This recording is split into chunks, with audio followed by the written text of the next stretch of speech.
Cancer వచ్చినప్పుడు ఎంత బాధపడతారో, మీకు పిల్లలు పుట్టలేరు లేదా పిల్లలు పుట్టడం కష్టం అని చెప్పినప్పుడు కూడా మేము పేషెంట్స్ అంతే బాధపడతారు.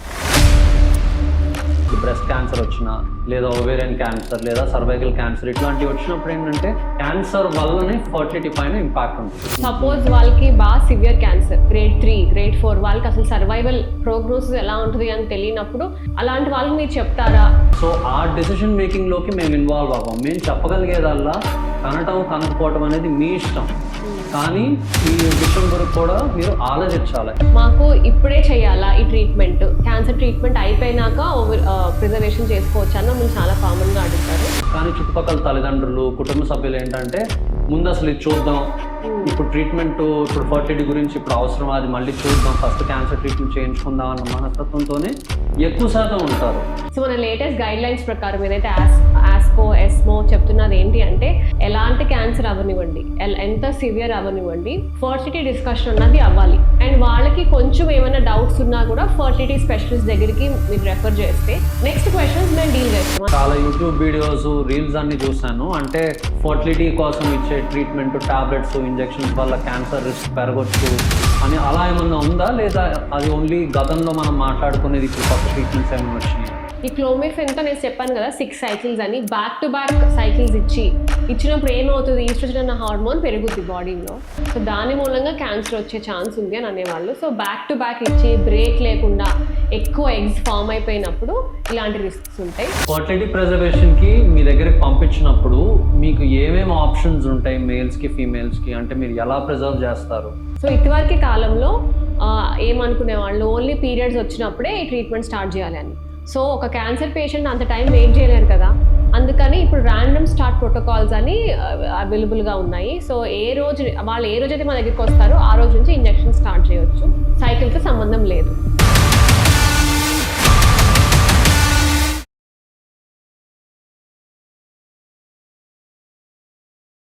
Hi, I'm doctor Madhav దంతాలా.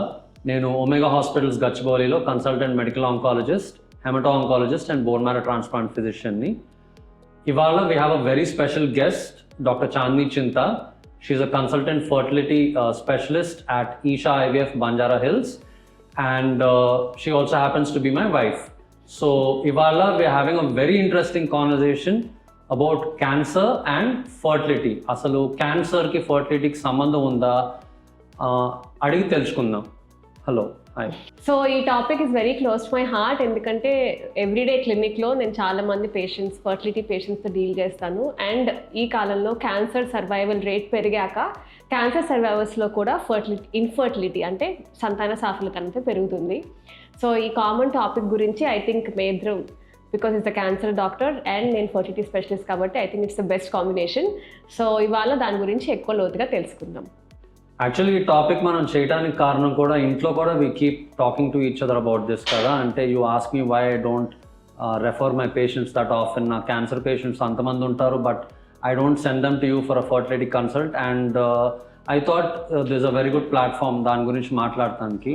Research ప్రకారం మీకు క్యాన్సర్ ఉంది అనటం, మీకు సంతాన సాఫల్యత ఉండటం అనటం రెండింటికి సేమ్ ఇంపాక్ట్ ఉంటుంది పేషెంట్స్. అంటే క్యాన్సర్ వచ్చినప్పుడు ఎంత బాధపడతారో, మీకు పిల్లలు పుట్టలేరు లేదా పిల్లలు పుట్టడం కష్టం అని చెప్పినప్పుడు కూడా మేము పేషెంట్స్ అంతే బాధపడతారు.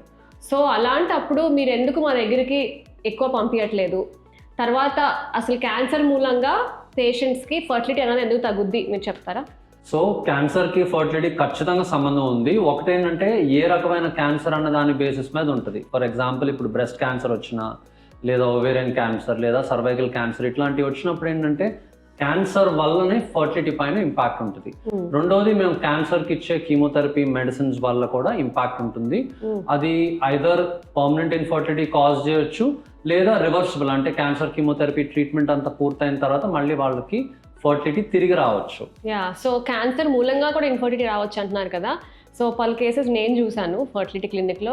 ఒక ఆవిడకి యూట్రైన్ క్యాన్సర్ ఉండింది. సో ఆమెకి డెఫినెట్లీ ఆ యూట్రస్ అన్నది తీసేవేయాలి కదా. కానీ యూట్రస్కి క్యాన్సర్ వచ్చినా యూట్రస్తో పాటు వాళ్ళకి రేడియేషన్ లేదా మందులు ఇస్తున్నప్పుడు యూట్రస్ పక్కన ఆర్గన్స్ అంటే ఓవరీస్ కూడా దెబ్బతింటాయి కదా. సో ఓవరీస్లో ఏముంటాయి, మన ఎగ్స్ ఉంటాయి. అలాంటప్పుడు కూడా మేము ఫెర్టిలిటీ ప్రిజర్వేషన్ చేస్తాం. ఇంకో patient she was actually quite young, ovarian క్యాన్సర్తో వచ్చారు. సో ఆమెకి ఒక్క సైడ్ ఓవరీలో గెడ్డ ఉండింది, ఇంకో సైడ్ ఓవరీ బాగానే ఉండింది. సో సర్జరీ చేయకముందు అండ్ కీమోథెరపీ ఇవ్వకముందు ఇంకో సైడ్ ఓవరీలోంచి మేము ఎగ్స్ ప్రిజర్వ్ చేసాము. In fact she came back and she also conceived. So ఇంకోటి పేషెంట్స్ అడిగేది, మాకు ఇప్పుడే చేయాలా ఈ ట్రీట్మెంట్ క్యాన్సర్ ట్రీట్మెంట్ అయిపోయినాక ప్రిజర్వేషన్ చేసుకోవచ్చా అని మమ్మల్ని చాలా కామన్గా అడుగుతారు. ఐ థింక్ దానికి ఆన్సర్ మనకు తెలిసిందే యాజ్ డాక్టర్స్. కానీ పేషెంట్స్కి తెలియంది ఏంటి అంటే, ఈ ట్రీట్మెంట్ ఇస్తున్నప్పుడే మన ఆర్గన్స్కి అది దెబ్బతింటది కాబట్టి ఆ ఇంపాక్ట్ రాకముందే మనం ఫర్టిలిటీ ప్రిజర్వేషన్ అన్ని చేయాలి. సో క్యాన్సర్ డయాగ్నోసిస్ అయిన తర్వాత పేషెంట్కి వాళ్ళ ఫ్యామిలీకి ఉండే ఫస్ట్ భయం అదే. అంటే నేను 1 రోజు 2 రోజులు డిలే చేసినా కూడా నా క్యాన్సర్ స్టేజ్ మారిపోతుందా, లేదు మేము ఒకవేళ ఫర్టిలిటీ గురించి మాట్లాడినా కూడా చుట్టుపక్కల వాళ్ళు ఎక్కువ చెప్తారు. ఎందుకంటే పేషెంట్కి స్వతహాగా వాళ్ళ మనసులో ఉన్న విషయం వేరే ఉండొచ్చు, కానీ చుట్టుపక్కల తల్లిదండ్రులు, కుటుంబ సభ్యులు ఏంటంటే ముందు అసలు ఇది చూద్దాం, ఇప్పుడు ట్రీట్మెంట్, ఇప్పుడు ఫర్టిలిటీ గురించి ఇప్పుడు అవసరం, అది మళ్ళీ చూద్దాం, ఫస్ట్ క్యాన్సర్ ట్రీట్మెంట్ చేయించుకుందాం అన్న మనస్తత్వంతోనే ఎక్కువ శాతం ఉంటారు. సో అట్లా మాట్లాడినప్పుడు ఏంటంటే మేము వాళ్ళు ఒకవేళ మిమ్మల్ని పంపించాలని చెప్పినా కూడా వాళ్ళు రాకపోవచ్చు. మేము చెప్పమని కాదు, ఖచ్చితంగా చెప్తాం, కానీ మీ వరకు రాకపోవచ్చు. సో అది మెయిన్ ఇది. ఇంకోటి ఏంటంటే మనకి క్యాన్సర్ అండ్ ఫర్టిలిటీ విషయం మాట్లాడుతున్నప్పుడు అందరికీ ఆ డిస్కషన్ అనేది నడవదు. అంటే వాళ్ళ ఏజ్ బేసిస్ మీద వాళ్ళకి ఏ క్యాన్సర్ అన్న దాన్ని బట్టి కూడా ఉంటుంది. సో అదే నా క్వశ్చన్. సపోజ్ వాళ్ళకి బాగా సివియర్ క్యాన్సర్, అదే ఏమంటాం గ్రేడ్ 3, గ్రేడ్ 4, వాళ్ళకి అసలు సర్వైవల్ ప్రోగ్నోసిస్ ఎలా ఉంటుంది అని తెలియనప్పుడు అలాంటి వాళ్ళకి మీరు చెప్తారా? అసలు అలాంటి వాళ్ళకి హోప్ ఉందా, చేయొచ్చా? అది చాలా మారల్ క్వశ్చన్. అదేంటంటే సపోజ్ పేషెంటే బ్రతుకుతారా లేదా అని తెలియదు. సపోజ్ లాస్ట్ స్టేజ్లో క్యాన్సర్ ఉందని అనుకుందాం, మేబీ ఇంకా పిల్లల్ని కనలేదు. సో వాళ్ళు అడిగినప్పుడు ఏంటంటే ఆ డెసిషన్ మేకింగ్ ఫ్యామిలీ తీసుకోవాలి. అంటే రేపొద్దున నేను పిల్లల్ని కంటాను, పిల్లల్ని కన్న తర్వాత ఒకవేళ తల్లినో తండ్రినో చనిపోతే ఆ పిల్ల మళ్ళీ అనాథ అవుతారు కదా. సో ఆ డెసిషన్ మేకింగ్లోకి మేము ఇన్వాల్వ్ అవ్వం. మేము చెప్పగలిగేదల్లా కనటం కనకపోవటం అనేది మీ ఇష్టం, కానీ ఈ విషయం గురించి కూడా మీరు ఆలోచించాలి. ఎందుకంటే అది it's very sensitive question. So మన లేటెస్ట్ గైడ్ లైన్స్ ప్రకారం ఏదైతే ఆస్కో ఎస్మో చెప్తున్నది ఏంటి అంటే, ఎలాంటి క్యాన్సర్ అవ్వనివ్వండి, ఎంత సివియర్ అవ్వనివ్వండి, ఫర్టిలిటీ డిస్కషన్ అన్నది అవ్వాలి. వాళ్ళు ఎంచుకుంటారా లేదా అన్నది సెకండరీ. బట్ వాళ్ళకి మన బాధ్యత అయితే చెప్పటం, అండ్ వాళ్ళకి కొంచెం ఏమైనా డౌట్స్ ఉన్నా కూడా ఫర్టిలిటీ స్పెషలిస్ట్ దగ్గరికి మీరు రెఫర్ చేస్తే నెక్స్ట్ క్వశ్చన్స్ మేము డీల్ చేస్తాం. అంటే ఎన్ని రోజులు పడుతుంది, ఏం ఇంపాక్ట్ ఉండొచ్చు, సో దాన్ని బట్టి వాళ్ళు ఒక డెసిషన్ తీసుకోవాలి. సో అది మాకు తెలియాలంటే మీరు ఎన్ని డేస్ పడుతుంది అన్నారు కదా, మినిమం ఎంత టైం పడుతుంది ఫర్టిలిటీ ప్రిజర్వ్ చేయడానికి ఫీమేల్స్లో అండ్ మేల్స్లో? రెండు చెప్పగలుగుతారా? సో 10 days పడుతుంది ఆడవాళ్ళల్లో, 10 to 11 days I think maximum అంతే. అండ్ ఫీమేల్స్కి 10 to 11 days. మగవాళ్ళల్లో అయితే ఇట్స్ ఎజాక్యులేట్తో స్పర్మ్ ఇవ్వాలి కదా. సో వాళ్ళు ఒక 2 to 3 days క్యాప్ పెట్టుకుని ఒక టూ శాంపుల్స్ అలా ఇస్తే సరిపోద్ది. సో వాళ్ళకి మహా అయితే I would say 4 to 5 days సరిపోతుంది మగవాళ్ళలో. సో ఇంకోటి ఏంటి అంటే, చాలామంది అడిగేది అసలు ఎందుకు మాకు ఇన్ఫర్టిలిటీ వస్తుంది అని. ఈ కీమోథెరపీ డ్రగ్స్ కానీ రేడియేషన్ కానీ ఏదైతే ఉన్నాయో అవి ఏంటి, బేసిక్లీ మన బాడీలో ఉన్న సెల్స్ని టార్గెట్ చేస్తాయి. సో వాటికి బాగా రాపిడ్లీ గ్రోయింగ్ సెల్స్ అంటే ఎక్కువగా పెరిగే సెల్స్ ని టార్గెట్ చేస్తాయి. అందుకే మన కీమో ఇచ్చినప్పుడు జుట్టు రాలిపోవటం అవి జరుగుతాయి. సో మన బాడీలో ఏ అయితే ఎక్కువగా మల్టిప్లై అవుతున్నాయో వాటిని టార్గెట్ చేస్తాయి. అంటే ఎగ్జాంపుల్ ఏంటి, తల మీద జుట్టు, మన గట్ అంటే మన ఇంటెస్టైన్స్ లైనింగ్, తర్వాత ఇది మన జర్మ్ సెల్స్ అంటే ఏంటి, ఆడవాళ్ళకి ఓవరీస్లో ఉంటాయి, మగవాళ్ళకి టెస్టిస్లో ఉంటాయి. సో మన కణాలు అనమాట. సో అందుకని ఫర్టిలిటీ కూడా తగ్గుతుంది క్యాన్సర్ మెడిసిన్స్ ఇచ్చినప్పుడు. అది కీమోథెరపీ అవ్వచ్చు, రేడియేషన్ అవ్వచ్చు. సో ఇలాంటి వాళ్ళకి మనము ఆ డ్యామేజ్ అవ్వకముందే ట్రీట్మెంట్ చేయాలి. మీరే నాకు 2 పేషెంట్స్ని పంపారు. ఫస్ట్ లైన్ ఆఫ్ కీమోథెరపీ అయిపోయినాక వాళ్ళకి నేను ఇంజెక్షన్స్ ఇచ్చి ట్రై చేశాను రోజు వేయడానికి ఎగ్స్ ఆడవాళ్ళలో, బట్ వాళ్ళకి అవ్వలేదు. ఎందుకంటే అప్పటికే డ్యామేజ్ అయిపోయింది, ఆ సెల్స్ అన్నవి ఇనాక్టివ్ అయినాయి. బట్ ఒక్క బెనిఫిట్ ఏంటి అంటే, ఒక్క సిల్వర్ లైనింగ్ ఏంటి అంటే, వాళ్ళిద్దరు కూడా యంగ్ పేషెంట్స్ మీద దగ్గరికి పంపించిన వాళ్ళు. సో మేబీ హోప్ఫుల్లీ వాళ్ళకి ట్రీట్మెంట్ అయిపోయాక ఒక 1 year 6 to 12 months తర్వాత వాళ్ళకి మళ్ళీ ఫర్టిలిటీ మనం ప్రిజర్వేషన్ ట్రై చేయొచ్చు, ఎందుకంటే అప్పటికి కొంచెం రీజనరేట్ అవుతాయి కాబట్టి ఓవేరియన్ సెల్స్. సో యాక్చువల్గా కీమోథెరపీ ఇంపాక్ట్ కూడా ఏజ్ పైన డిపెండెంట్ ఉంటుంది. అంటే యంగర్ పేషెంట్స్ కి వాళ్ళకి ఫర్టిలిటీ రికవర్ అయ్యే ఛాన్సెస్ కూడా ఎక్కువ ఉంటాయి more than patients who are say above the age of 30. And మీరు మాట్లాడుతున్న పేషెంట్స్ యాక్చువల్గా వాళ్ళు ఏంటంటే బ్లడ్ క్యాన్సర్తో బాధపడుతున్నారు. బ్లడ్ క్యాన్సర్లో ఏంటంటే మనం ట్రీట్మెంట్ 10 నుంచి 14 రోజులు డిలే చేసే పరిస్థితి ఉండదు. ఎందుకంటే వాళ్ళకి ఫస్ట్ మంత్లోనే మనం డెత్ రిస్క్ అవన్నీ కూడా ఎక్స్ప్లెయిన్ చేస్తాం. సో ఆ టైంలో ఏంటంటే లైక్ అవకాశం ఉండదు పంపించడానికి. సో అలాంటప్పుడు అవకాశం లేదు అన్నప్పుడు నా సజెషన్ మీరు what you can do is injection ఒకటి ఇవ్వచ్చు. దాన్నే యాంటగానిస్ట్ అంటాం, GnRH యాంటగానిస్ట్. సో ఆ ఇంజెక్షన్స్ ఏం చేస్తాయంటే మన ఓవరీస్ని స్టాండ్ స్టిల్లోకి తీసుకొచ్చేస్తాయి, అంటే పూర్తిగా ఇనాక్టివేట్ చేసేస్తాయి. సో అలాంటప్పుడు ఆ సెల్స్ పెరగవు కదా. సో మన క్యాన్సర్ థెరపీ కానీ రేడియేషన్, కీమోథెరపీ కానీ రేడియేషన్ మీరు ఏదైతే ఇస్తారో ఆ ఓవరీస్ మీద ఇంపాక్ట్ చాలా తక్కువ ఉంటుంది. సో ఇలాంటప్పుడు మీకు అసలు టైం లేదు, ఒక 10 రోజులు కూడా మేము స్పేర్ చేయలేము అన్నప్పుడు ఖచ్చితంగా ఇంజెక్షన్ ఇవ్వాలి క్యాన్సర్ పేషెంట్స్. సో మీరు ఇంజెక్షన్ అన్నారు కదా ఇందాక, నేను చాలా యూట్యూబ్ వీడియోస్ రీల్స్ అన్ని చూశాను. అంటే ఫర్టిలిటీ కోసం ఇచ్చే ట్రీట్మెంట్ టాబ్లెట్స్ ఇంజెక్షన్స్ వల్ల క్యాన్సర్ రిస్క్ పెరగొచ్చు అని అలా ఏమన్నా ఉందా, లేదా అది ఓన్లీ గతంలో మనం మాట్లాడుకునేది ఇప్పుడు కొత్త ట్రీట్మెంట్స్ ఏమన్నా వచ్చినాయా? క్లోమిఫిన్ అన్న ఒక టాబ్లెట్ ఇదివరకు ఇచ్చేవాళ్ళు ఓవిలేషన్ ఇండక్షన్కి, అంటే ఏంటి ఎగ్స్ పెరగడానికి. అది ఎవరికైనా ఇవ్వచ్చు, ఎక్కువ శాతం PCOD పేషెంట్స్లో వాళ్ళు ఇచ్చేవాళ్ళు. బట్ ఆ టాబ్లెట్ అన్నది మనం ఇప్పుడు వాడట్లేదు, ఇంకా దాంట్లో మంచి వర్షన్స్ వచ్చినాయి. సో ఆ క్లోమిఫెన్ మెడిసిన్కి ఓవేరియన్ క్యాన్సర్ 6 cycles కన్నా ఎక్కువ వాడితే ఓవేరియన్ క్యాన్సర్ వచ్చే ఛాన్స్ ఉంది అని స్టడీస్ ఉన్నాయన్నమాట. బట్ ఇప్పుడు ఆ టాబ్లెట్ అనేది ఎక్కువ మంది వాడట్లా, చాలా రేర్గా వాడతాము. సో అలాంటప్పుడు మనకి దానికి క్యాన్సర్ వచ్చే ఛాన్స్, అంటే ఫర్టిలిటీ ట్రీట్మెంట్స్కి క్యాన్సర్ వస్తుంది అన్నది ఇప్పుడు నిజం కాదు. సో ఖచ్చితంగా ప్రస్తుతం మనం వాడుతున్న ప్రోటోకాల్స్ వల్ల అయితే మనకి క్యాన్సర్ రిస్క్ ఇంక్రీజ్ అవ్వదు అంటున్నారు. కరెక్ట్. బట్ ఇంతకుముందు మనం వాడే టాబ్లెట్స్ కి ఎందుకని మనకి క్యాన్సర్ రిస్క్ ఎక్కువ ఉండేది అంటారు? సో సేమ్ థింగ్, ఎక్కువ శాతం క్లోమిఫిన్ మీద స్టడీస్ ఉన్నాయి, ఎందుకంటే అది చాలా ఎక్కువగా విపరీతంగా వాడేవాళ్ళు ఇదివరకు. ఈ క్లోమిఫిన్తో నేను చెప్పాను కదా 6 cycles అని, బ్యాక్ టు బ్యాక్ సైకిల్స్ ఇచ్చినప్పుడు ఏమవుతుంది, ఈస్ట్రోజన్ అన్న హార్మోన్ పెరుగుద్ది బాడీలో. సో దాని మూలంగా క్యాన్సర్ వచ్చే ఛాన్స్ ఉంది అని అనేవాళ్ళు. సో బ్యాక్ టు బ్యాక్ ఇచ్చి బ్రేక్ లేకుండా ఎక్కువ ఎగ్స్ ఫామ్ అయిపోయినప్పుడు ఇలాంటి రిస్క్స్ ఉంటాయి. అందుకే ఈ మధ్య మనం క్లోమిఫిన్ అన్న తగ్గిస్తున్నాము. యూనివర్సల్గా లెట్రజోల్ అన్న టాబ్లెట్ వాడుతున్నారు క్లోమిఫిన్ బదులు. ఓకే. సో ఫర్టిలిటీ ప్రిజర్వేషన్కి మీ దగ్గరికి పంపించినప్పుడు మీకు ఏమేమి ఆప్షన్స్ ఉంటాయి మేల్స్కి ఫీమేల్స్కి, అంటే మీరు ఎలా ప్రిజర్వ్ చేస్తారు చెప్పగలుగుతారా? సో మేల్స్లో వచ్చేసి చాలా సింపుల్, వాళ్ళు పోస్ట్ ప్యూబర్టల్ అంటే ఇజాక్యులేట్ చేయగలరు అంటే మాస్టర్బేషన్తో శాంపుల్ ఇవ్వాలి.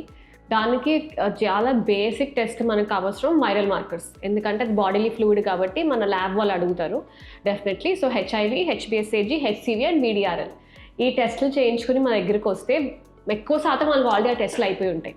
So they just have to walk in, వాళ్ళు వచ్చేసి 2 to 3 samples ఫ్రీజ్ చేసుకుంటే బెటర్. 2 to 3 అని ఎందుకు అంటాము, ఎందుకంటే మనం ఒక్క శాంపుల్ని ఒక్క ట్రీట్మెంట్కి వాడుకోగలం. సో సపోజ్ వాళ్ళు ఒక శాంపుల్ ఒక IVFకి వాడారు, ఒక బేబీ అయిపోయింది, సెకండ్ బేబీ కావాలంటే మళ్ళీ ఇంకో శాంపుల్ కావాలి కదా. అండ్ IVF కూడా సక్సెస్ఫుల్ ట్రీట్మెంట్, బట్ అందరికీ 100% కాదు కదా ఫస్ట్ టైమే. సో అలాంటప్పుడు ఒక సెకండ్ అటెంప్ట్ కూడా ఉంటే బెటర్ కాబట్టి మనం ఒక 2 to 3 samples ఫ్రీజ్ చేసుకోమంటాం. సో అది వాళ్ళ కన్వీనియన్స్. ఇన్ఫ్యాక్ట్ కొంతమంది ఎవ్రీడే వచ్చి కూడా ఫ్రీజ్ చేసుకుంటారు, ఎందుకంటే వాళ్ళకి నెంబర్ బాగానే ఉంది, సీమన్ అనాలిసిస్లో నెంబర్ బాగానే ఉంది అంటే వాళ్ళు ఎవ్రీడే కూడా వచ్చి ఒక్కొక్క శాంపుల్ ఫ్రీజ్ చేసుకుని 2 రోజులు ఉన్నాయి, and that's perfectly all right. ఇంకొంతమందికి శాంపుల్లో అనాలిసిస్ మనం చేస్తాం కదా ఫ్రీజ్ చేయకముందు, దాంట్లో సరిగ్గా స్పర్మ్ ఉండవు. అలాంటప్పుడు ఏం చేయాలి, టీసా అంటాం, అంటే టెస్టిక్యులర్ స్పర్మ్ ఎక్స్ట్రాక్షన్. టీసా అంటే టెస్టిస్ నుంచి ఒక చిన్న బయాప్సీ తీసి దాంట్లో మేము స్పర్మ్ ఎతికి దాన్ని ఫ్రీజ్ చేస్తాం. సో స్పర్మ్ ప్రిజర్వ్ చేయటం అడల్ట్స్కి అయితే ఐ థింక్ పెద్ద ఇబ్బంది ఏమి ఉండదు, ఎందుకంటే వాళ్ళు మాస్టర్బేట్ చేయగలుగుతారు. పిల్లల సంగతి ఏంటి?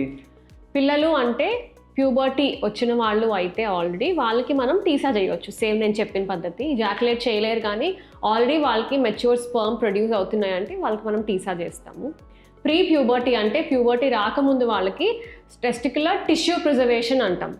సో కానీ అది ఇంకా ఎక్స్పెరిమెంటల్ స్టేజ్లో ఉంది, అది ఇంకా మనకి డెవలప్ అవ్వాల్సిన టైం పడుతుంది, చాలా టైం పడుతుంది. అది రొటీన్గా మనం చేయడానికి ఇంకా టైం పడుతుంది. సో ఆ ఏజ్లో వాళ్ళకి ఇంకా ఫర్టిలిటీ ప్రిజర్వేషన్ ఆప్షన్ లేదు. కాకపోతే ప్యూబర్టీ అండ్ అడల్ట్స్లో వాళ్ళకి మాత్రం మనం ఇజాకులేట్ అంటే మాస్టర్బేట్తో శాంపుల్తో ప్లస్ టీసాతో మనం స్పర్మ్ ప్రిజర్వ్ చేయొచ్చు. అండ్ ఫీమేల్స్కి ఫీమేల్స్లో వచ్చేసరికి యూనివర్సల్గా it's the same thing. Puberty వచ్చినాక మేము ఒక 10 days injections, puberty already reach అయ్యారు అంటే వాళ్ళకి మేము ఒక 10 days ఇంజెక్షన్స్ ఇస్తాము. సో ఇదివరకు కాలంలో ఏమనుకునే వాళ్ళు ఓన్లీ పీరియడ్స్ వచ్చినప్పుడే ఈ ట్రీట్మెంట్ స్టార్ట్ చేయాలి అని. సో ఒక క్యాన్సర్ పేషెంట్ అంత టైం వెయిట్ చేయలేరు కదా, అందుకని ఇప్పుడు ర్యాండమ్ స్టార్ట్ ప్రోటోకాల్స్ అని అవైలబుల్గా ఉన్నాయి. సో వాళ్ళు ఏ రోజైతే మా దగ్గరికి వస్తారో ఆ రోజు నుంచి ఇంజెక్షన్ స్టార్ట్ చేయొచ్చు. సైకిల్తో సంబంధం లేదు. మెన్స్ట్రువల్ సైకిల్ ఏ డే ఉందన్న దాంతో సంబంధం లేకుండా ప్రిజర్వ్ చేయొచ్చు అని చెప్తున్నారు మీరు, అంతేనా? కరెక్ట్. సో ఇప్పటివరకు కాలంలో కాదు, మనకి ఈ ప్రొసీజర్ అన్నది బాగా షార్ట్ అయిపోయింది. మా దగ్గరికి ఏ రోజైతే వస్తారో మేము కౌన్సిలింగ్ చేసి వాళ్ళు ఓకే అనుకుంటే డెఫినెట్లీ ఆ రోజు నుంచి ఇంజెక్షన్ స్టార్ట్ చేయొచ్చు. ఒక 10 days అయితే మినిమం పడుతుంది, కొంతమందికి 8 days కూడా అయిపోతుంది. సో 10 to 12 days అన్న పీరియడ్లో వాళ్ళకి ఈ ప్రొసీజర్ అయిపోతుంది. అండ్ చాలా పెయిన్లెస్ ప్రొసీజర్ ఇది. రోజు ఇంజెక్షన్స్ ఉంటాయి, బట్ అవి పెద్ద నీడిల్ కాదు, పొట్ట మీద ఇచ్చేవి సబ్క్యూటేనియస్ ఇంజెక్షన్. సో వాళ్ళకి పెద్ద నొప్పి తెలీదు, మధ్యలో 2-3 స్కాన్స్ ఉంటాయి, అండ్ వాళ్ళ హాస్పిటల్లో కూడా అడ్మిషన్ అవ్వలేదు. సో ఆ టైం పీరియడ్లో మీరేమన్నా వర్కప్ చేసుకోవాలన్నా కూడా చేసుకోవచ్చు. అండ్ పికప్ రోజు మాత్రమే వాళ్ళకి మైల్డ్గా అనస్థీసియా ఇస్తాము. అది ఒక మధ్యాహ్నం వరకు క్లినిక్లో ఉండి డిశ్చార్జ్ అయిపోవచ్చు. సో మీరు ఎగ్ ప్రిజర్వ్ చేస్తారా లేదా ఎంబ్రియో ప్రిజర్వ్ చేస్తారా, అంటే పార్ట్నర్ ఉంటే కనుక? సో ఇది కూడా మమ్మల్ని చాలా కామన్గా అడిగే క్వశ్చన్. పార్ట్నర్ లేకపోతే ఎగ్గే ప్రిజర్వ్ చేస్తాం, బట్ డెఫినెట్లీ పార్ట్నర్ ఉంటే ఎంబ్రియో ప్రిజర్వేషనే బెటర్. ఎందుకంటే ఎంబ్రియోస్ ఎక్కువ స్టడీగా ఉంటాయి. సపోజ్ నేను 10 ఎంబ్రియోస్ ఫ్రీజ్ చేసి ఉంచాను అనుకోండి, ఒక 2 years తర్వాత అవి థా చేసినప్పుడు అంటే వాడటానికి నాకు మళ్ళీ 10 కూడా అవైలబుల్గా ఉంటాయి. అదే ఎగ్స్లో అయితే ఎగ్స్ని ఊసైడ్స్ అంటాం. ఎగ్స్లో అయితే నేను ఒక 10 ఫ్రీజ్ చేస్తే మేబీ 8 నేను యూస్ చేసుకోగలను. సో అందుకని మీకు ఆప్షన్ ఉంటే డెఫినెట్గా మేము ఎంబ్రియోనే ప్రిజర్వ్ చేస్తాము. అలానే ఊసైడ్ కదా ప్రిజర్వ్ చేసుకోకూడదు అని ఏం కాదు, ఊసైడ్స్ కూడా ప్రిజర్వ్ చేసుకోవాలి. ఒకవేళ if at all they are married and embryo మీరు ప్రిజర్వ్ చేసి రేపొద్దున వాళ్ళకి విడాకులు అయ్యి లైక్ లీగల్ ఇష్యూస్ ఏమన్నా అట్లాంటివి ఏమన్నా చూసారా మీ ప్రాక్టీస్ లో? అలాంటివి కూడా చూసాము. కొంతమంది ఈ ఊసైడ్స్ కానీ ఎంబ్రియోస్ కానీ ఫ్రీజ్ అయి ఉంటాయి, బట్ ద పార్ట్నర్ కూడా ఎక్స్పైర్డ్. సో పార్ట్నర్ కానీ లేదా కొంతమందిలో అన్మ్యారీడ్ ఫీమేల్స్, అన్మ్యారీడ్ మేల్స్ వాళ్ళు ఎక్స్పైర్ అయిపోయి ఉంటారు. సో వాళ్ళ చుట్టాల నుంచి మమ్మల్ని అడిగిన రోజులు అంటే వాళ్ళ పేరెంట్స్ వచ్చి మమ్మల్ని అడిగిన రోజులు ఉన్నాయి, మా అమ్మాయివి వాడుకోవచ్చా అని, అంటే పోస్ట్యూమస్గా. కానీ అది చట్ట ప్రకారం మనం చేయకూడదు, అవి మనకి ఉపయోగపడవు, అవి చేయకూడదు. ఇంకోటి ఒకవేళ విడాకులు అయి ఉంటే కూడా మనం ఆ ఎంబ్రియోస్ని వాడకూడదు. ఎందుకంటే అవి వాళ్ళిద్దరూ కలిపి ఉన్నప్పుడు క్రియేట్ చేసినవి కాబట్టి అవి వాడకూడదు. అండ్ వాటిని కూడా డిస్కార్డ్ చేసేయాలి. అండ్ పిల్లల విషయంలో తల్లిదండ్రులు డిసిషన్ తీసుకుంటాం అంటే మీకు ఇబ్బందులు ఏమైనా ఎదుర్కొన్నారా మీ ప్రాక్టీస్లో వాళ్ళతో మాట్లాడటానికి, ఒప్పించడానికి? సో ఎస్పెషలీ టీనేజర్స్లో, చిన్న వయసు పిల్లలలో వాళ్ళకి అసలు ఫర్టిలిటీ అన్నదే వాళ్ళకి ఫస్ట్ అర్థం కాదు. ఆ ఇంపాక్ట్ ఎలా ఉంటుంది అని వాళ్ళు అండర్స్టాండ్ చేసుకునే ఎమోషనల్ క్వశ్చన్ వాళ్ళకి ఆ టైంలో ఉండదు.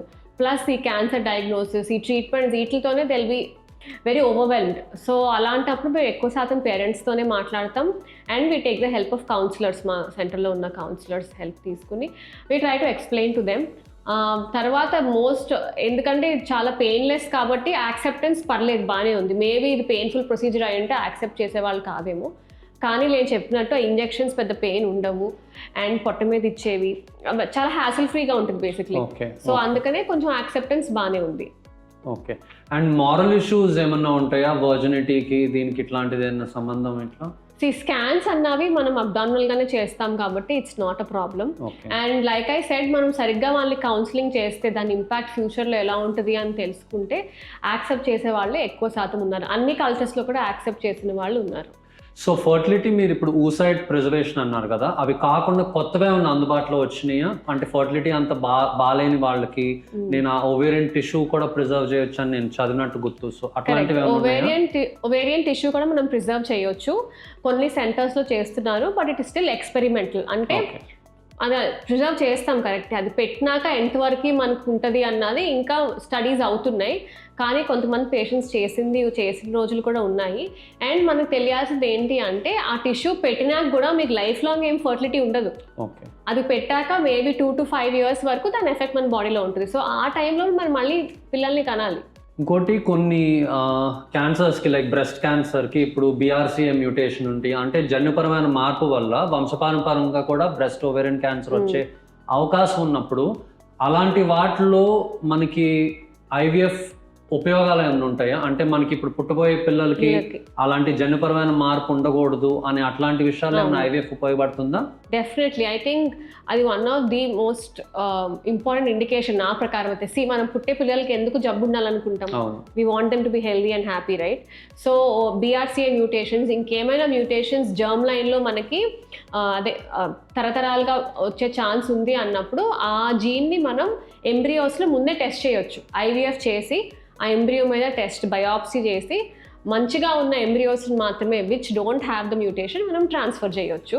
సో అలా చేసుకున్న పేషెంట్స్ కూడా చాలామంది ఉన్నారు. అంటే క్యాన్సర్ డయాగ్నోస్ అయిన వెంటనే ఆ జీన్ టెస్ట్ చేసుకుని వాళ్ళ ఎంబ్రియోస్ మీద జెనెటిక్ టెస్ట్ చేసుకుని మంచివి ప్రిజర్వ్ చేసుకున్న వాళ్ళు కూడా ఉన్నారు.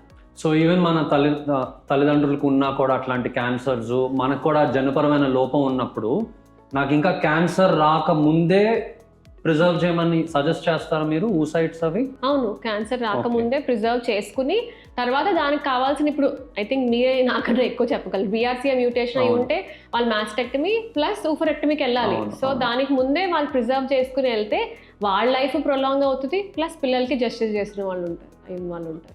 దీంతో పాటు ఇంకోటి ఏంటంటే మేము యాక్చువల్గా ఓవరీస్ని కొన్ని ట్రీట్మెంట్స్ ఫస్ట్లో రేడియేషన్ గురించి అడిగారు కదా, షీల్డ్ చేయడానికి ప్రయత్నిస్తాం. సో షీల్డ్ ద్వారా ఏంటంటే మనం ఇచ్చే రేడియేషన్ రిప్రొడక్టివ్ ఆర్గన్స్కి టచ్ అవ్వకుండా ఉండేటట్టు అయితే చూస్తాం. సో షీల్డ్కే కాదు, ఇంకో పద్ధతి ఏముందంటే ట్రాన్స్పోజిషన్ అంటాం. అంటే రేడియేషన్ ఫీల్డ్లో మన ఓవరీస్ ఉండకుండా వాటిని తీసి కొంతమందికి ఇలా చేతిలో పెడతారు, కొంతమందికి అబ్డోమెన్లోనే పైన పెడతారు. సో ట్రాన్స్పోజిషన్ అంటాం. అక్కడ పెట్టినాక అది అక్కడ అమర్చుకుపోద్ది, ఓవరీ అన్నది అమర్చిపోయి అక్కడ బ్లడ్ సప్లై పెరిగి అక్కడ నుంచి they function. So that also is happening now day. So ఇవన్నీ కూడా ఈ మధ్య ఎక్కువ స్టార్ట్ చేస్తున్నారు. ఎందుకు? బికాస్ క్యాన్సర్ సర్వైవర్ పెరుగుతుంది కాబట్టి.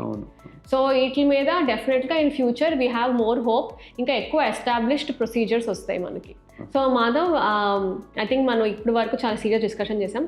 Few questions which people ask me and few which patients who come to you, they ask you, let's discuss those because నాకు కూడా వాటికి ఆన్సర్స్ తెలుసుకోవాలి కొన్ని వాటికి. Okay, so you can go first. Fertility treatments వల్ల cancer వస్తుందా ఏమన్నా? Oh my God, ఇది ఫర్టిలిటీ వల్ల రాదా ట్రీట్మెంట్స్కి? ఫర్టిలిటీ ట్రీట్మెంట్స్కి అదే చాలా మంది అడిగేది IVFకి వస్తుందా అని. అసలు IVFకి క్యాన్సర్కి సంబంధమే లేదు. యాక్చువల్గా ఈ విషయం ఎందుకు అడుగుతున్నానంటే ఓవేరియన్ క్యాన్సర్ చూస్తే కనుక కొంతమంది తెలియక ఫర్టిలిటీ ట్రీట్మెంట్స్ వల్ల ఇన్సిడెంట్స్ పెరిగిద్ది అన్నారు కదా, అవి మీరు డెప్త్లోకి వెళ్తే కనుక ఏ కారణాల వల్ల అయితే ఫర్టిలిటీ ఎఫెక్ట్ అయిందో వాళ్ళకి అవే కారణాల వల్ల ఓవేరియన్ క్యాన్సర్ రిస్క్ ఎక్కువ ఉందన్నది డేటా ఉంది. కాకపోతే ఏంటంటే అది కొన్ని పాజిటివ్ స్టడీస్ ఉన్నాయి, కొన్ని నెగిటివ్ స్టడీస్ కూడా ఉన్నాయి. సో క్యాన్సర్ ట్రీట్మెంట్ సపోజ్ వాళ్ళు తీసుకుంటున్నారు, ఫర్టిలిటీ ప్రిజర్వేషన్ చేసుకోలేదు, అప్పుడు నెక్స్ట్ స్టెప్ ఏంటి? When can they start trying? Baby కోసమా? ట్రీట్మెంట్ పూర్తయిన తర్వాత అట్లీస్ట్ ఒక 6 to 12 months అన్న వెయిట్ చేయమని చెప్తాం. బట్ అగైన్ అది క్యాన్సర్ పైన డిపెండ్ అవుతుంది. ఎందుకంటే ఇప్పుడు కొన్ని క్యాన్సర్స్ ట్రీట్మెంట్ పూర్తయిన తర్వాత జబ్బు తిరగబెట్టే అవకాశం మొదటి 2 సంవత్సరాల్లో ఎక్కువ ఉంటుంది. అది అయిన తర్వాత క్రమంగా తగ్గిద్ది. ఒక 5 సంవత్సరాల తర్వాత దాదాపుగా నయమైందని అనుకోవాలి. సో అది మనం ఏ క్యాన్సర్ మనం ఇచ్చిన ట్రీట్మెంట్ ఏంటి, ట్రీట్మెంట్ పూర్తయిన తర్వాత జబ్బు తిరగబెట్టే అవకాశం ఎంత ఉందని దానిపైన ఆధారపడుతుంది. బట్ యావరేజ్గా at least around 6 to 12 months wait చేసిన తర్వాత పిల్లల కోసం ప్రయత్నించవచ్చు. సో ఇది బోత్ న్యాచురల్గా ట్రై చేసిన వాళ్ళకి వర్తిస్తుంది అండ్ ఫర్టిలిటీ ప్రిజర్వేషన్ చేసిన వాళ్ళకి కూడా ఒక 12 months తర్వాత they can go for IVF transfer. డెఫినెట్గా చాలా మందికి అది ఒక డౌట్ ఉంటుంది, కీమోథెరపీ పూర్తయిన తర్వాత న్యాచురల్గా ట్రై చేయొచ్చా లేదా IVF కోసమే వెళ్ళాలంటే న్యాచురల్గా కూడా ట్రై చేయొచ్చు. అండ్ యూఆర్ సేయింగ్ సపోజ్ వాళ్ళు ఆల్రెడీ ప్రిజర్వేషన్ చేసుకుని ఉంటే ఒక 12 months తర్వాత ట్రాన్స్ఫర్కి వెళ్ళొచ్చు. So they are medically fit to go. Okay, so ఇలా క్యాన్సర్ పేషెంట్స్ ప్రెగ్నెంట్ అయిన వాళ్ళలో మీరు ఎలాంటి కాంప్లికేషన్స్ యాంటిసిపేట్ చేస్తారు, నేను ఎలా కౌన్సిల్ చేయాలి నా పేషెంట్స్ని? క్యాన్సర్ పేషెంట్స్ ట్రీట్మెంట్ మొత్తం పూర్తి అయిపోయిన తర్వాత అంటున్నారా? సో మనం ఈ జాగ్రత్తలు పాటించి ఆ 6 to 12 months టైం ఫ్రేమ్ తర్వాత ఉంటే కనుక నార్మల్ ప్రెగ్నెన్సీ ఎలా ఉంటుందో వాళ్ళకు కూడా అలానే ఉంటుంది. ఓకే, మేము ఇచ్చే జాగ్రత్తల వల్ల డ్యూరింగ్ ట్రీట్మెంట్ ఏంటంటే ఏదో ఒక కాంట్రసెప్షన్ అయితే యూజ్ చేయమని చెప్తాం. ఆ టైంలో ప్రెగ్నెంట్ అవ్వకూడదు, ఎందుకంటే మనం ఇచ్చే కీమోథెరపీ డ్రగ్స్ ఇంపాక్ట్ ఉండొచ్చు. సో డెఫినెట్గా బ్యారియర్ కాంట్రసెప్షన్ అనేది వాడాలి. కీమోథెరపీ పూర్తయిన తర్వాత ఒక 48 to 72 hours వరకు మనకి సీమెన్లో కానీ ఆ వెజనల్ ఫ్లూయిడ్లో కానీ ఆ కీమోథెరపీ డ్రగ్ ఎంతో కొంత కాన్సన్ట్రేషన్స్లో ఉంటుంది. సో ప్రొటెక్షన్ వాడకుండా అలాంటి టైంలో ఒకవేళ ప్రెగ్నెంట్ అయితే కనుక పుట్టే పిల్లలకి జెనెటిక్ అబ్నార్మాలిటీస్ అవి రావచ్చు. సో ఆ జాగ్రత్త అయితే డెఫినెట్గా తీసుకోవాలి. So during treatment, cancer treatment, డెఫినెట్గా దే షుడ్ యూస్ కాంట్రసెప్షన్ అనేది వాడాలి. పిల్లలు కలగకుండా సెక్షువల్లీ యాక్టివ్ ఉండొచ్చు, కరెక్ట్?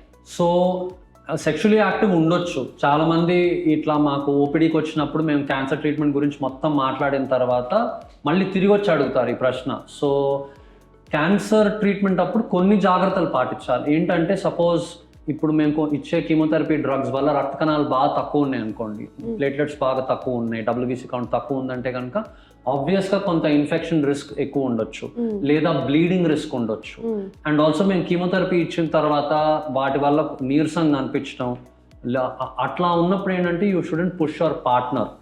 సో అర్థం చేసుకోవాలా. సో ఆ జాగ్రత్తలు తీసుకుంటే చాలు. సో కాంట్రసెప్షన్ వాడటం ఆ 48 to 72 hours అప్పుడు. నెక్స్ట్ ఎనర్జీ లెవెల్స్ కూడా చూసుకోవాలా. అండ్ బ్లడ్ కౌంట్స్ ఒకవేళ తక్కువ ఉండి ఇన్ఫెక్షన్ రిస్క్ ఉన్నప్పుడు డెఫినెట్గా అవాయిడ్ చేయటమే ఇంపార్టెంట్. కానీ ట్రీట్మెంట్ అయిపోయాక there equal to normal people who are pregnant. So వాళ్ళకి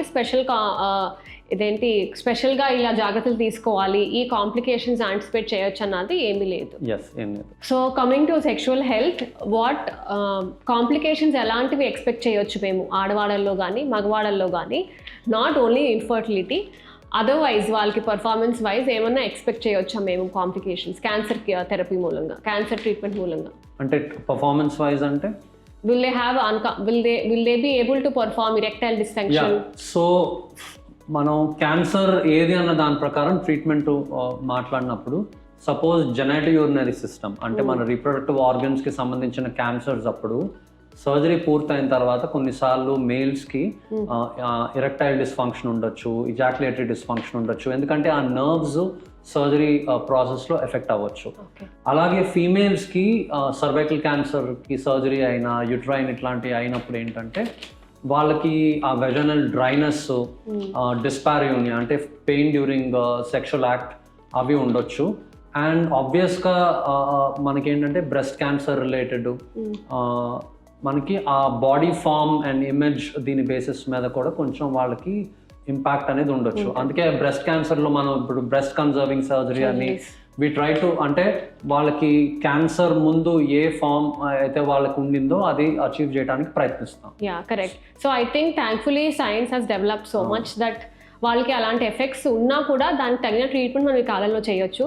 మీరు డిస్పెరూనియా తర్వాత డ్రైనెస్ అంటున్నారు కదా, వాటికి ఇప్పుడు కాస్మెటిక్ ప్రొసీజర్స్ చాలా వచ్చినాయి in which they can go for a vaginal rejuvenation or we can give them lubricants which are safe for fertility also. And same with breast augmentation surgeries cheyochu. And males lo vachesariki oka simple tablet, I think something like Viagra or something will help with erectile dysfunction. It should help, kani I think they should know what are the side effects which can happen because of that, and careful ga medical supervision kinda vaadte I think it should be okay, right? Yes, it should. Yeah. So Chandni, మీరు నమ్మరు, cancer diagnose అయిన తర్వాత కూడా అలవాట్ల వల్ల అంటే smoking, alcohol, వేరే ఏ దురలవాట్ల వల్ల క్యాన్సర్ వచ్చిందని చెప్పినా కూడా కొన్నిసార్లు కొంతమందిని మాన్పించడం చాలా కష్టమైంది. వాళ్ళకి మేము ఇచ్చే ట్రీట్మెంట్ నీకు పని చేయకపోవచ్చు, క్యాన్సర్ తిరిగి వచ్చే ఛాన్స్ చాలా ఎక్కువ ఉందన్నా కూడా వాళ్ళు మానరు. అలాంటి వాళ్ళకి మీకు స్మోక్ చేస్తే అవన్నీ చేస్తే మీకు ఫర్టిలిటీ పైన ఇంపాక్ట్ ఉండటం వల్ల ఇంకా కొంచెం వాళ్ళ మాట వినే అవకాశం ఎక్కువ ఉందంటారా ఏమన్నా? అండ్ ఫర్టిలిటీ మీద కూడా ఇట్లాంటి వాటికి రిలేషన్ ఉందా? Yes, definitely. Every couple who walks in to our clinic మేము అడిగేది మీకు ఏమైనా హ్యాబిట్స్ ఉన్నాయా అండ్ మీ లైఫ్ స్టైల్ ఎలా ఉంటుంది అని. అండ్ వాళ్ళకి స్మోకింగ్ లేదా alcohol, eating out more often, sedentary lifestyle, అసలు ఎక్సర్సైజ్ లేకపోవటం లేదా ఒబేసిటీ ఉంది అంటే వాళ్ళకి డెఫినెట్లీ ఇన్ఫర్టిలిటీ అన్నది రిస్క్ ఎక్కువ ఉంటుంది. స్మోకింగ్ మూలంగా మగవాళ్ళకే కాదు ఆడవాళ్ళకు కూడా ఓవేరియన్ రిజర్వ్తో పాటు మన ఓవేరియన్ క్వాలిటీ ఎక్కువ దెబ్బతింటుంది. అంటే స్మోకింగ్ చేసిన వాళ్ళకి నెంబర్ ఏం తగ్గదు కానీ ఓవరీస్లో డ్యామేజ్ అవుతుంది. సో ఎగ్స్ మంచి క్వాలిటీ ఉండవు. సేమ్ విత్ మేల్స్లో నెంబర్తో పాటు క్వాలిటీ కూడా తగ్గుద్ది అండ్ జెనెటిక్ బ్రేకేజ్ అన్నది ఎక్కువ అవుతుంది స్పర్మ్లో. సో అలాంటప్పుడు వాళ్ళకి ఇన్ఫర్టిలిటీ అన్నది పెరుగుతుంది. సో ఇవి రెండు ఐ థింక్ ఈ కామన్ ఫ్యాక్టర్స్ మన క్యాన్సర్కి అండ్ ఇన్ఫర్టిలిటీ రెండింటికి కారణం. సో పేషెంట్స్ డెఫినెట్లీ అది ముందు నుంచే తగ్గించుకుంటూ ఉండాలి. క్యాన్సర్ వచ్చినాకైతే డెఫినెట్లీ తగ్గించుకోవాలి. అండ్ ఎస్పెషలీ ఫర్టిలిటీ ప్రిజర్వేషన్కి వెళ్తున్నారు అంటే ఇప్పుడు మనం ఏమైనా మంచిగా ఉన్నది ప్రిజర్వ్ చేసుకోవడానికి ట్రై చేస్తాం కానీ ఆల్రెడీ పాడైపోయిన ఎందుకు ప్రిజర్వ్ చేసుకోవటం. సో డెఫినెట్లీ వాళ్ళు ఆ హ్యాబిట్స్ తగ్గించుకోవాలి. కానీ మనం క్యాన్సర్ వచ్చిన వెంటనే తగ్గించుకోమంటే చాలా మంది తగ్గించుకోరు. తగ్గించుకున్నాకే మీరు ఫర్టిలిటీ ప్రిజర్వేషన్కి వెళ్ళాలి అంటే ఆ టైం మనకి సరిపోదు. ఓకే.